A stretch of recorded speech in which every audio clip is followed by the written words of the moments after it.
Hey everybody, great to be here. I'm Hurley Fox from Fox & Partners. We provide outsourced CFO services, and I'm doing a Q&A session with Sean.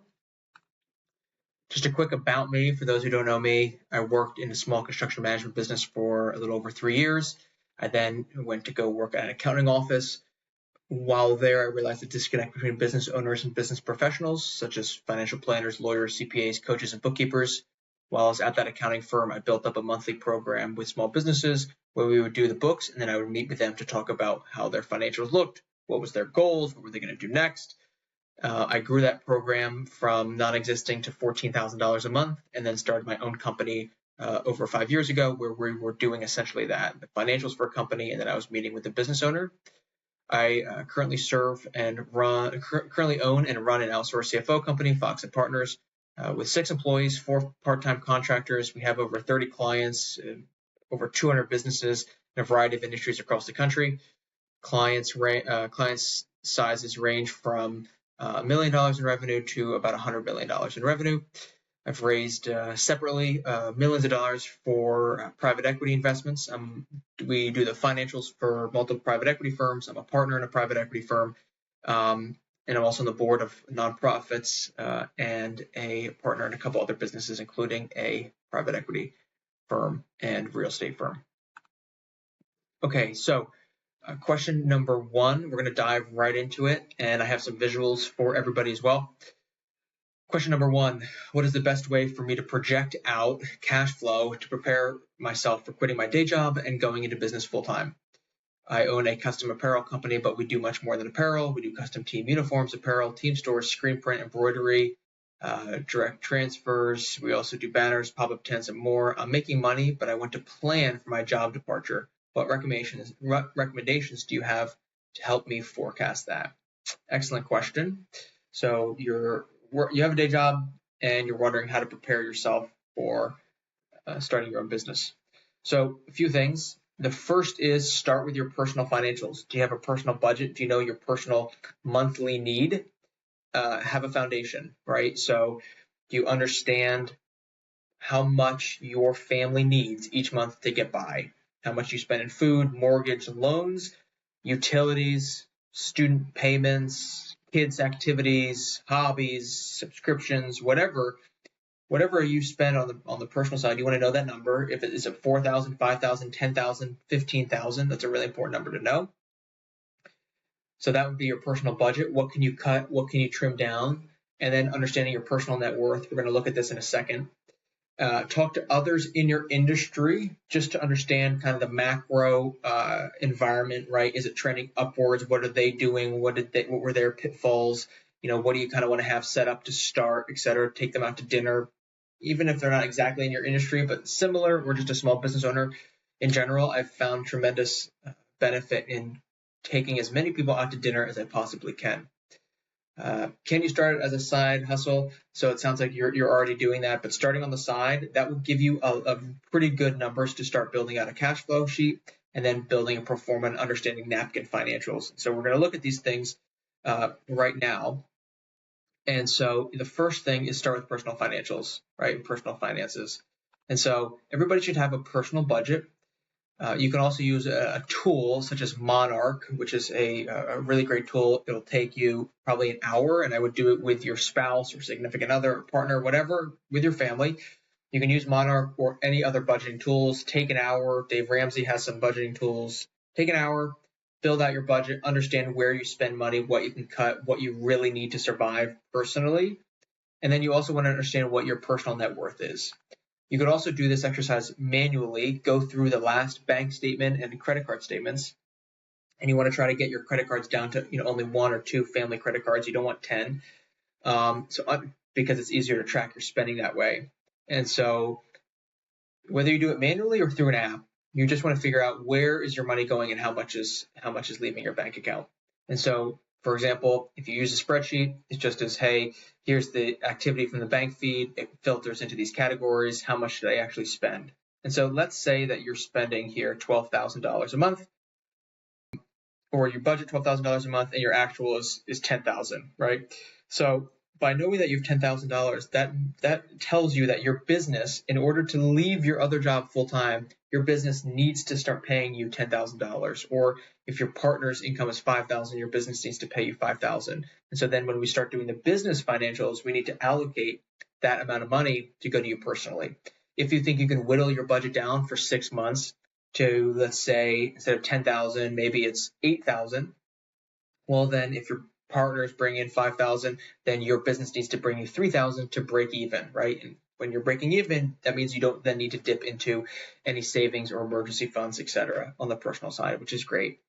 The other thing about understanding your personal financial spend is if it is 10,000, let's say, and that's, a earnest number, then you want to have 3 to 6 months of savings in your savings account, CDs, somewhere, bank accounts, rainy day funds, to give you a 3 to 6 month fund, emergency fund. And so if it's $10,000 a month, you would need $30,000 to $60,000 set aside for, the car to break down, for you not to not have income from your job, for your partner to lose their job and to cover you, whatever it is. And that, by doing those couple things, understanding your personal financials, understanding what you really need, not jumping ship from your current job until you're at a place where you can kind of get by, right? It'll allow you to understand the timing of things, what you really need. It'll ground you, and by having the emergency fund and by having this in place, it will keep you calm and stress-free, especially in those first couple months of being full-time on your own. The other part of personal budgeting is understanding your net worth, right? So listing all of your assets, going through this activity. Again, this will take just a little bit amount of time, and you do this once a quarter, or every month, or twice a year, whatever it is, just to touch base to, is your net worth going up? What is your net worth? What do you owe in liabilities? And so you list your assets, right? And you want to understand what is liquid versus non-liquid. And so the reason for that is, if you're in a jam, you can't access your house full value in a day, right? So it's not necessarily liquid. Versus if you're in a jam, you can pull money from your wealth management account or your bank account or your savings or your CDs in 24 hours, giving you the liquidity you need to spend that money. And so understanding liquid versus non-liquid, total assets versus total liabilities. What do you owe? You'd want to know interest rates, et cetera, because if you're paying 15% interest on something like a credit card, or you're paying 9% interest on something like student loans, your best investment may be to get your debt down, which would get your monthly expenditure down, because you don't have to make those monthly payments anymore. And then once those are down, not only was that a really good investment, but now your monthly spend is much less, which means you need much less in an emergency fund, and you also need to put less pressure on the new business that you're going into. So that's the personal side. So start with your personal financials, right? Budget, understand your net worth, build your emergency fund, have a foundation. That applies across the board, but it's especially true if you're trying to jump ship into starting your own business. We're going to have this theme throughout this little Q&A, but you want to have a firewall between the personal side and the business side. You don't want the stress from one entity to impact the stress from another. And by setting yourself up with a really good personal foundation, you're going to really set your business up for success. Talk to others in the industry. That's just networking. Can you start as a side hustle? You already are. And then build a pro forma, understand napkin financials. So this is going to apply to a few of the questions that we got today, but we're just going to walk through kind of basic cash flow. And so cash flow is the number one metric to understand from your business. That we could spend a couple hours on pro formas and business financials and what you want to look for, but you start with cash flow, and then we can get more complex from here. So I built just a very simple cash flow sheet that, even in business, you can export it into an Excel and put it into a similar format to understand where your money is going. And so we start with, well, what's the starting cash? So if your business is just starting, it would be zero. But if you're in business, you would say, well, what's your bank account as of August 1st, let's say. So that would be your starting balance. And then you would have your income. This is going to come from the profit and loss statement. And then you would have your cost of goods, right? And we want to understand gross margin. And the reason for that this is important is you're only spending cost of goods when you have income. And so if you didn't have income, you wouldn't be spending this in an expense. And so, this could be a carrier payment, it could be commissions, it could be, supplies, it could be a whole bunch of things. Different businesses and different industries have different cost of goods. But, essentially you're only taking this expense on because you had income that correlates with it. That income minus cost of goods gives you your gross profit. You'd want to understand your gross profit margin so we can start to predict cash flow in the future. And so you can start to compare yourself with others in your industry.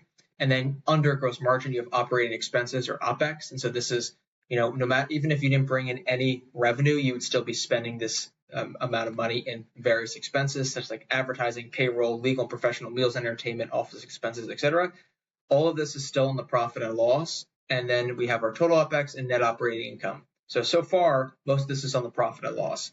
But income doesn't equal cash. And what generates growth in a company and what keeps business owners less stressed and what allows you to sleep calmly at night and prepare for the future is cash flow. And so we have our net operating activity, that's great, net operating income, that's great. But then we have items that are on the balance sheet that use cash or infuse cash that don't appear on the profit and loss. And so this is why you could have $100,000 of income, no cash in the bank, and still owe a bunch of taxes because you're taxed on income, not cash flow.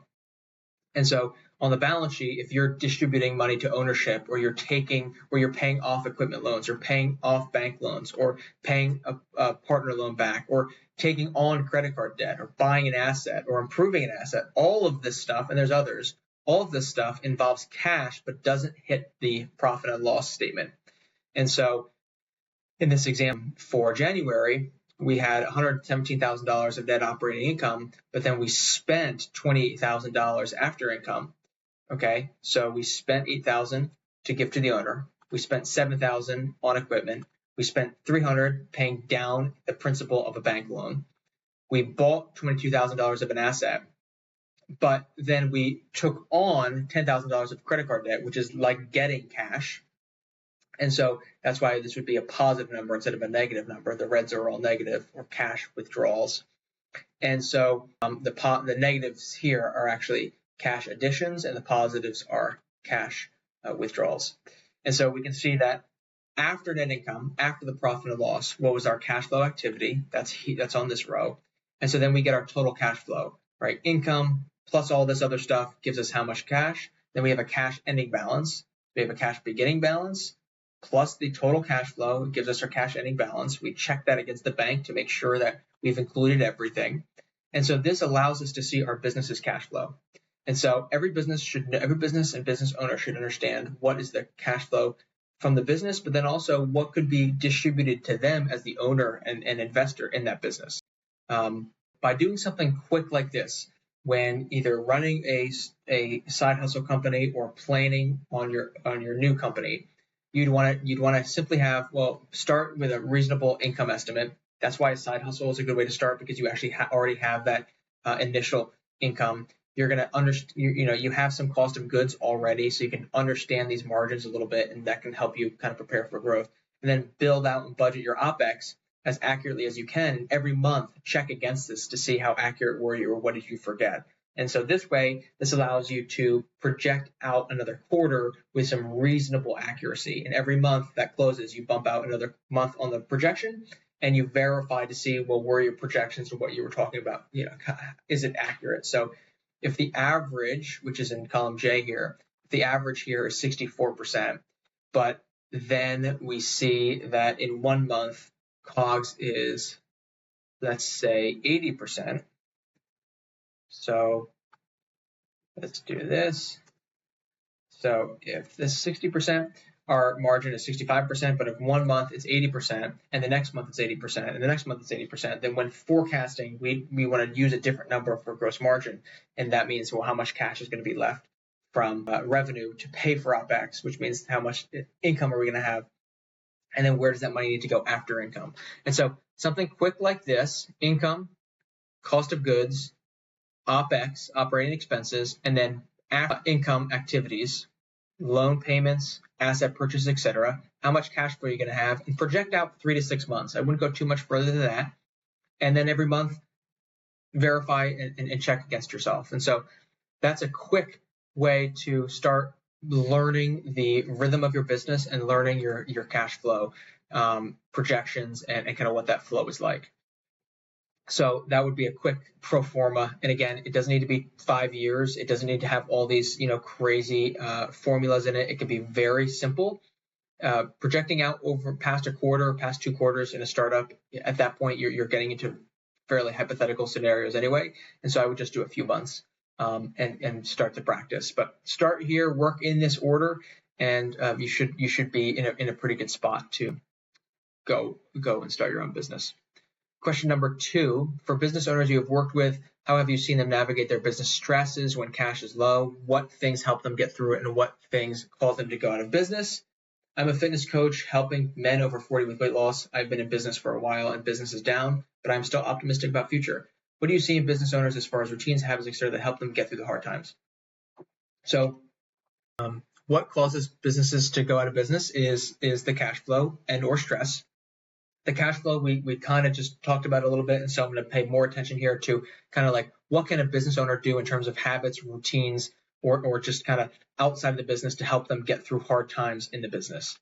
Okay, and so the first thing is to understand reality. Understand your true financial metrics, both personally and business. Do you have a personal emergency fund set up? Are you okay personally, financially? Because if you're not, and you see kind of the cliff coming, then you need to really take a drastic step of either, shutting the business down or getting a side hustle job or, having somebody lend you money personally or having a partner kind of work more hours or something.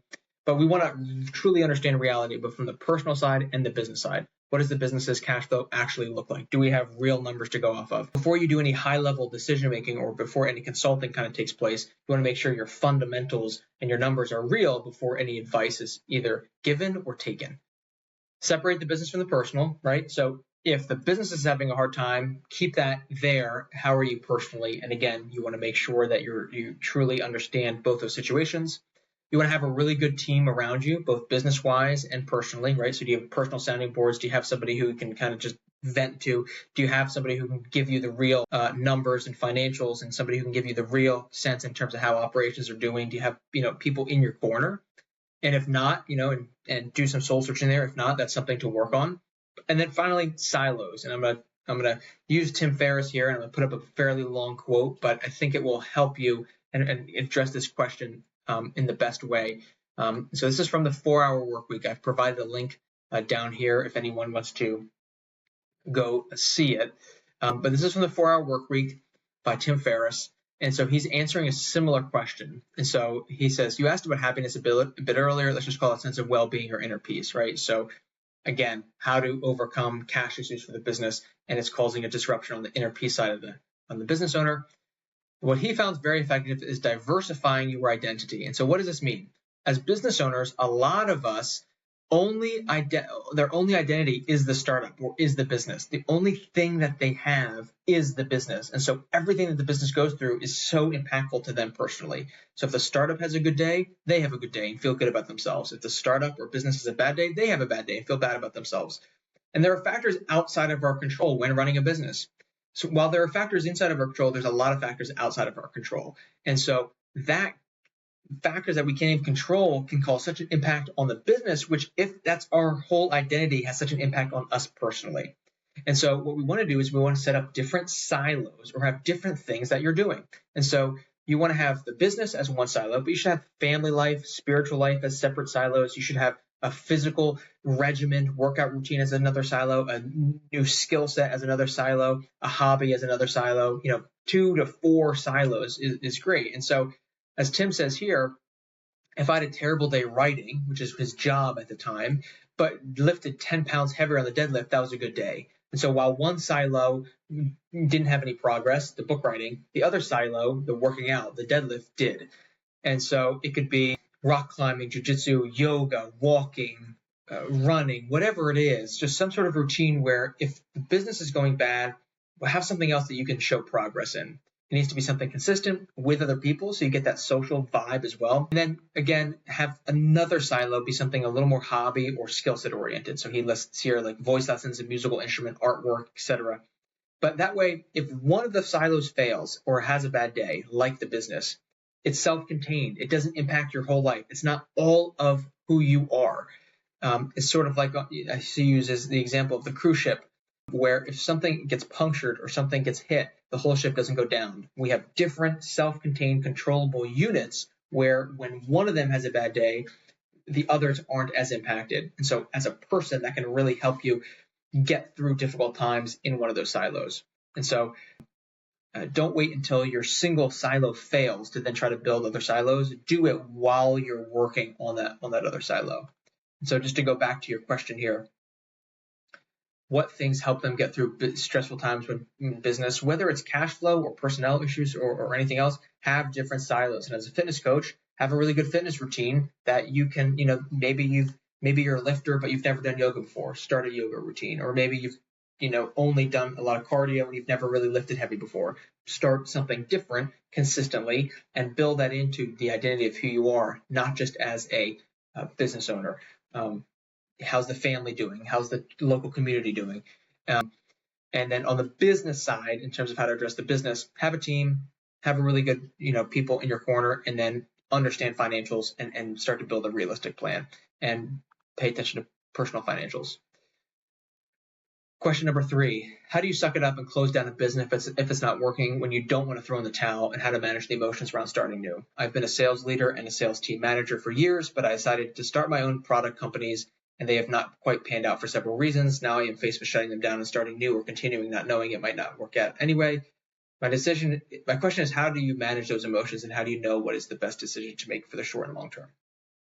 Okay, so number 1, if you're the owner, you're also the top investor in the business. And so by running the cash flow sheet, right? So by understanding what a company's cash flow, you as the investor or top owner is going to be, you can determine what type of investment this really is. And so that's why having realistic numbers and talking with somebody that can kind of help you be accountable will allow you to see, hey, look, this is only a 2% return, or you're losing money. And if the other option is you go work for somebody else, or you invest the money somewhere else and you're going to get double, triple, quadruple the return with a lot less risk and stress, then the business decision is to go that route and wait until you have a better alternative than that, right? So if you're making 2% in your business, but you can go make 10% somewhere else, move that transition, and then wait until you can create a business plan using some of the skill sets and stuff that we talked about in the previous question to get yourself a higher return than the 10% investment that you're in. In terms of how to manage those emotions, you're an investor. Move where the money can make the most for you. This is business. It's cold. You have to be calculating for it. You want to get in the mindset more of an owner and investor versus employee for your business. So if it's not working, shut it down.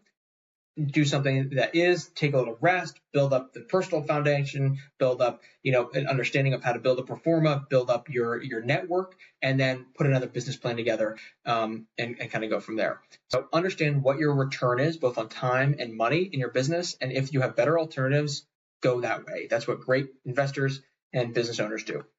Number 2, separate the business from the personal and have silos like we just talked about, right? So that'll help manage these emotions, because all your self-worth is not in just this decision to shut this thing down.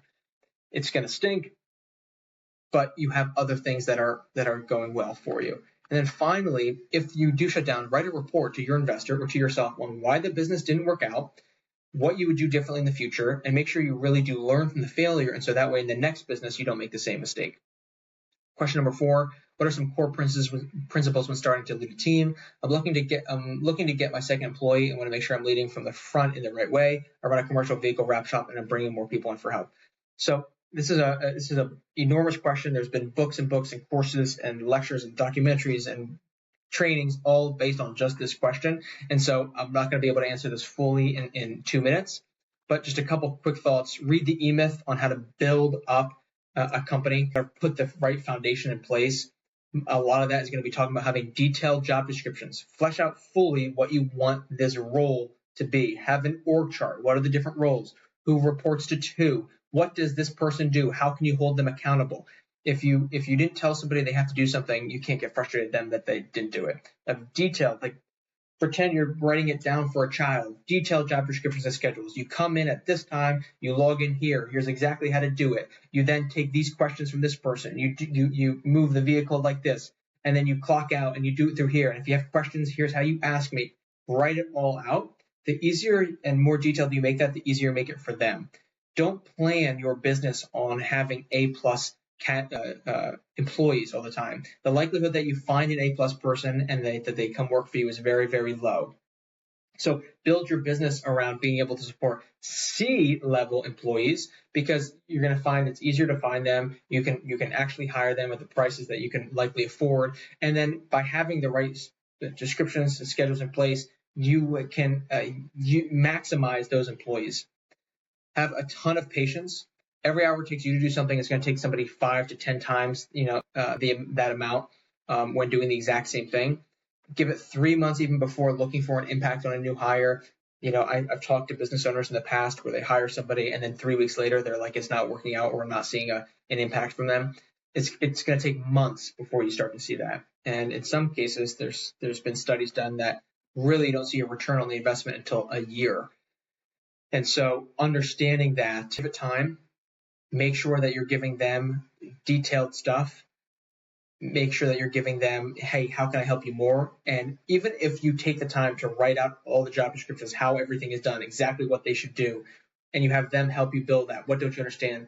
And in a couple months, you realize that, okay, look, this is just not working out. Well, when you go hire someone else, you still have all that material to then help you on the next one. But think about how corporations go about hiring. Again, if I wanted to go work at Starbucks, they can take on a variety of skill levels, and they have very detailed descriptions and training programs for them. You don't need to go that hardcore, but it's something to think about when bringing people on is, do they know their expectations? Do they know who to go to in certain situations? And then finally, understand personalities. Understand your own personality and understand the people that you're about to hire. So there's a bunch of different ways to, do a DISC test or a personality test to understand how different people work together or how different people need to be led. And so I would read the E-Myth. I would have very detailed job descriptions and schedules. I would make sure to give it plenty of time and be super, super patient. And then I would understand your own personality and the personality that would best work with you and best work with those around you, and then the personality of the people you're actually hiring. Question number 5, how can I best cash flow project the hiring of people from a sales side perspective and an operations perspective? I'm in the middle of hiring operational team members, which will reduce my profit for the short term, but need them in order to bring on new customers. What do you recommend to your clients when it comes to the cycle of hiring sales first or operations, or does it depend? So the first is use the cash flow sheet that we just looked at, or some sort of cash flow projection of, you can put in, as we'll see here, you can add in these projections. So these are actuals, but then these are forecasts. And so let's say I know that I am bringing on a new payroll person for $120,000 a year or $10,000 a month. I would add what that does and how does that impact my cash flow, my income, my cash in the bank, and how many months can I pay them before I start to see a return. If it's sales, then you could change this to commissions, because you only pay out commissions because you have the sales. And so then let's say you forecast 10% in terms of commissions that you would add in on the income side of things. We would add here equals our regular forecast plus $10,000, but then we would have $1,000 in commissions expense. And obviously you would plug that in differently, but just for the sake of argument here, you'd have the commission expense, and then you would then build in what you're paying them besides commission, and you would flush that out. And so that's how you would literally, project the cash flow and understand it from, like, how is it going to impact you? How long do you have in the bank to take this on? What's your reserves, etc. So use this cash flow sheet like that. Here's the how to best project cash flow. But then the second thing you'd want to do is, do you hire sales or operational?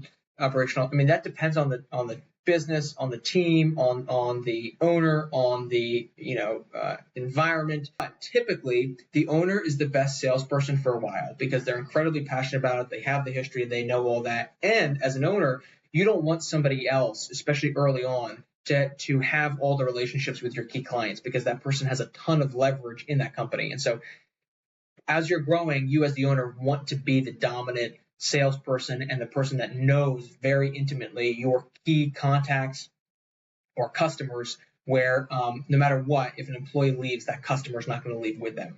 And so what I would do is I would build up the operational team. It's easier to create training manuals for operations. Typically, it's easier to manage operational typically, and then you also have control over the key customers from a sales perspective. And so what I would do is I would be the salesperson. I would hire up operations and then focus more and more of my time on selling versus day-to-day operational stuff. And then once really as the owner you can't sell anymore, I would start to then build the sales team, underneath of you, and go from there. If as a business owner you're not a salesperson and you're much more introverted, or just sales isn't your thing, then I would start on the sales side, because you just need to have sales coming in. But that might not be a hire. It could be you could outsource some marketing or some advertising or some lead generation to you, or find a partner who kind of has the opposite skill sets of you, or hire somebody and offer them some really good incentives to make sure that they're selling as if they own the business. And so that's how I would treat that. Thanks everybody for watching. Hope these questions and answers were helpful. If you'd like to get a hold of me or have any other questions, shoot any contact questions or questions you have specifically for me, or if you want to set up a meeting, please email Sean Thomas, and he'll best direct you into kind of how we can answer the question, give you more detail, send you any materials, or book a meeting one-on-one with me. Thanks for the time.